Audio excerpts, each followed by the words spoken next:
Baik, kali ini kita akan membahas reaksi kimia. Apa itu reaksi kimia? Reaksi kimia adalah bagian integral dari teknologi, budaya, dan kehidupan manusia,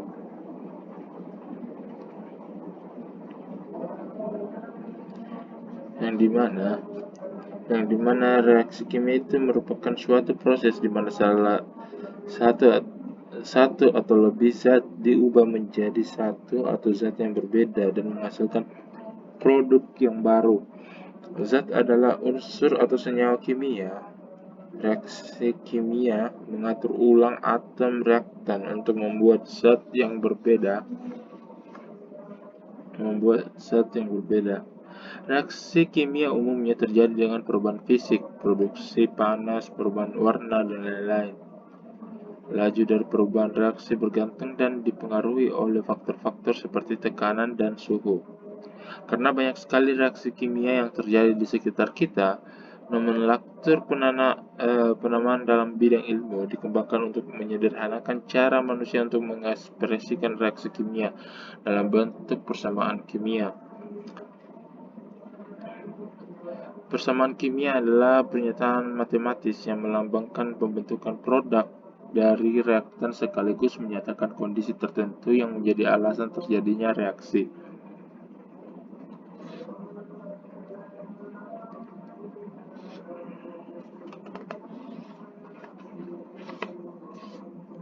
Nah, kita masuk pada ciri-ciri reaksi kimia. Di sini ada 5 ciri reaksi kimia.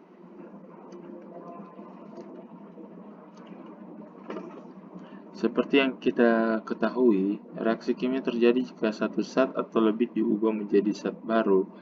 Ini berarti merupakan komposisi kimia suatu zat yang sudah berubah.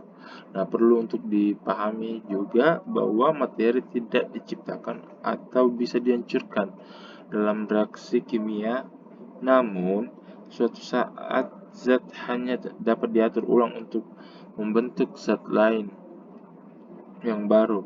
Zat baru ini bisa dalam bentuk materi apapun. Nah,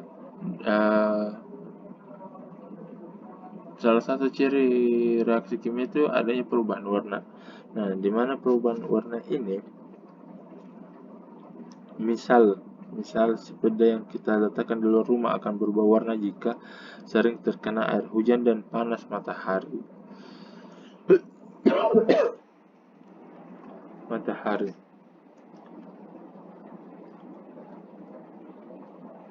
terlebih lagi sepeda yang memiliki karat. Nah, karat yang terbentuk pada sepeda merupakan hasil reaksi dari besi logam dengan oksigen dan air di udara. Ini membentuk senyawa baru yang disebut oksida besi. Nah, perubahan warna sepeda menjadi karat menunjukkan bahwa telah terjadi perubahan kimia. Nah, yang kedua itu adanya perubahan suhu. Nah, ketika energi diserap atau dilepaskan, ini menandakan bahwa adanya perubahan kimia. Contohnya itu kembang api. Kembang api adalah salah satu contoh yang dimana menghasilkan perubahan suhu dan memancarkan cahaya. Nah, kembang api juga mengandung itu bahan bakar dan zat pengoksidasi.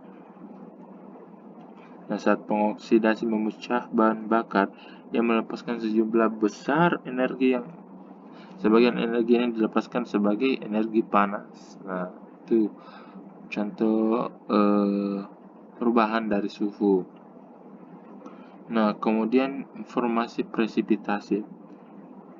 Nah, informasi presipitasi ini ketika kita mencampur 2 garam, mungkin saja akan membentuk zat padat dan mengendap jadi larutan. Nah, reaksi presipitasi Ini sangat penting untuk memastikan bahwa air bisa dikonsumsi oleh manusia secara aman. Fasilitas pemurnian air memanfaatkan fakta bahwa mereka dapat menambahkan bahan kimia ke air yang akan bereaksi dengan pengotor dalam air dan mengendap. Intinya formasi presipitasi ini adalah contoh menyaring air yang menjadi air yang murni. Nah, kemudian yang keempat itu menghasilkan gas. Produksi gas merupakan tanda yang jelas karena salah satu contohnya itu ketika kita memanggang kue. Nah, ketika kita juga menggigit kue, terus kita lihat lubang-lubang kecil di kue itu menandakan saatnya mengembang seperti soda kue atau karena ditaruhnya soda kue atau baking powder.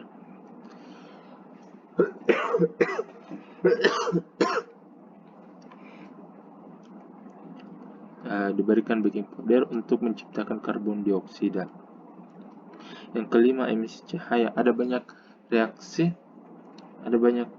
yang menghasilkan cahaya. Salah satu contoh yang sering kita saksikan itu light stick itu, atau kayak senter cahaya itu yang kayak model stick begitu, yang harus dipatahkan sedikit dulu baru dia menyala. Nah, itu antara hidrogen peroksida dan ester vinyl oksalat yang menghasilkan emisi cahaya.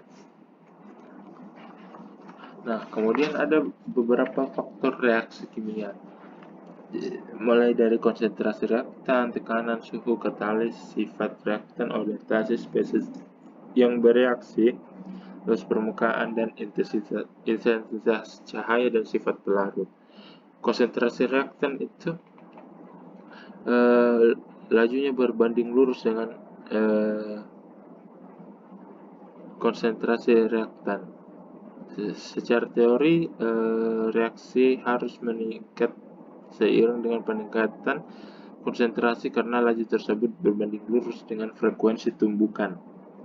Nah, yang kedua itu tekanan. Tekanan ini adalah cara lain untuk mengekspresikan konsentrasi gas. Jumlah tumbukan akan meningkat seiring meningkatnya tekanan gas. Oleh karena itu, laju reaksi yang melibatkan reaktan gas juga meningkat seiring meningkatnya tekanan. Ketiga itu suhu, karena energi kinetik akan meningkat ketika kenaikan suhu, maka jumlah molekul dengan energi lebih besar dari energi ambang juga meningkat. Yang keempat, katalis. Nah, katalis ini kayaknya kita agak asing ya dengan kata katalis ini. Katalis adalah sebuah zat yang mengubah laju reaksi tanpa dikonsumsi atau tanpa mengalami perubahan kimia selama bereaksi. Nah, katalis meningkatkan laju reaksi dengan menyediakan jalur baru dengan energi aktivasi yang lebih rendah ketika bereaksi. Dalam kasus katalis tersendiri itu, katalis menurunkan energi aktivasi dari reaksi maju dan mundur pada tingkat yang sama dan membantu dalam mencapai keseimbangan yang tepat. Umumnya itu katalis bisa juga disebut inhibitor negatif karena mereka mengganggu reaksi dengan membentuk kompleks yang relatif stabil dan membutuhkan lebih banyak energi. Yang kelima, sifat reaktan. Laju reaksi bergantung pada sifat ikatan dalam sebuah reaktan. Nah, biasanya senyawa ionik bereaksi lebih cepat daripada senyawa kovalen. Nah, reaksi antara senyawa ionik dalam air terjadi sangat cepat karena hanya melibatkan pertukaran ion dan telah dipisahkan dalam larutan air. Yang keenam, orientasi spesies yang bereaksi. Apa sih maksudnya itu? Reaksi antara reaktan hanya terjadi ketika mereka bertumbukan dengan orientasi yang benar di ruang angkasa. Semakin besar kemungkinan tumbukan antara reaktan dengan orientasi yang tepat, maka semakin besar pula laju reaksi. Nah, faktor orientasi juga mempengaruhi interaksi antara reaktan dan katalis. Misal dalam kasus reaksi biologis itu enzim, yaitu biokatalis, enzim yang mengaktifkan molekul reaktan di lokasi tertentu. Lokasi tersebut disebut sebagai situs aktif dan memiliki bentuk dan ukuran yang pasti. Enzim akan kehilangan aktivitasnya saat memanaskan atau mengubah pH atau menambah bahan kimia tertentu.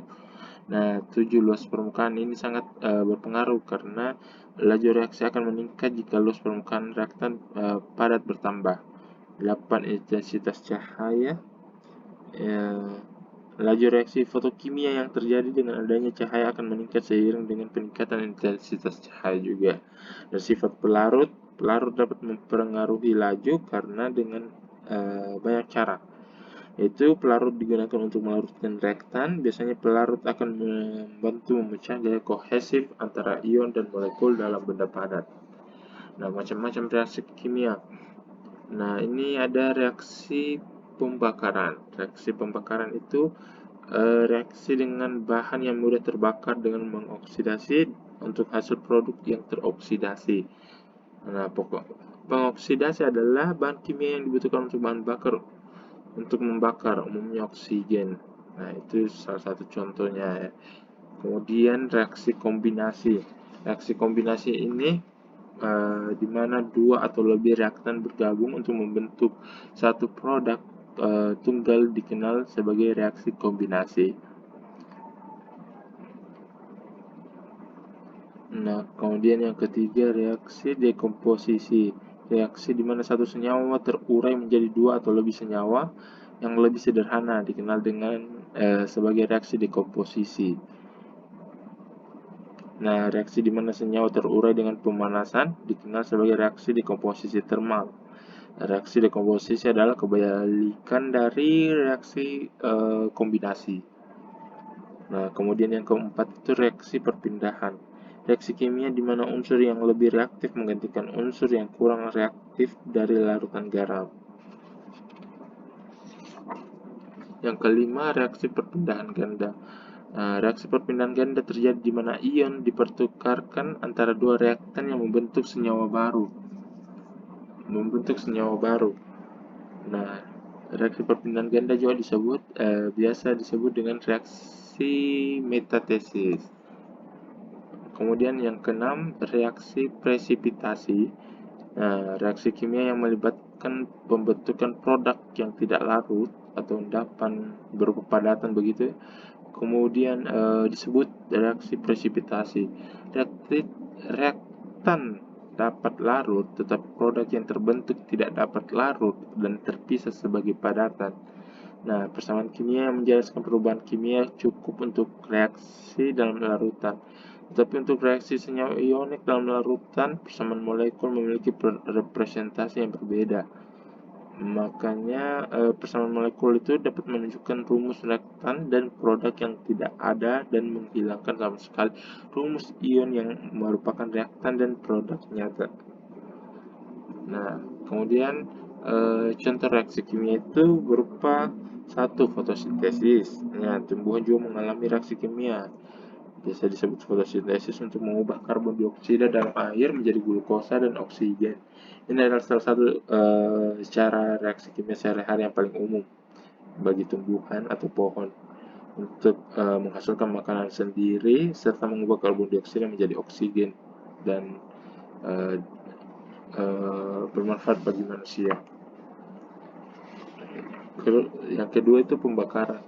Nah, kalau kita nyalakan korek api, nyalakan kompor ataupun panggangan, kita bisa lihat reaksi kimia pembakaran menggabungkan dua molekul itu molekul energi dengan oksigen untuk menghasilkan karbon dioksida dan air. Yang ketiga itu pencernaan makanan. Ribuan reaksi kimia terjadi selama proses pencernaan makanan ketika kita memasukkan makanan ke dalam mulut. Nah, itu enzim di air liur mulai memecah gula dan karbohidrat menjadi bentuk lebih sederhana yang diserap oleh tubuh.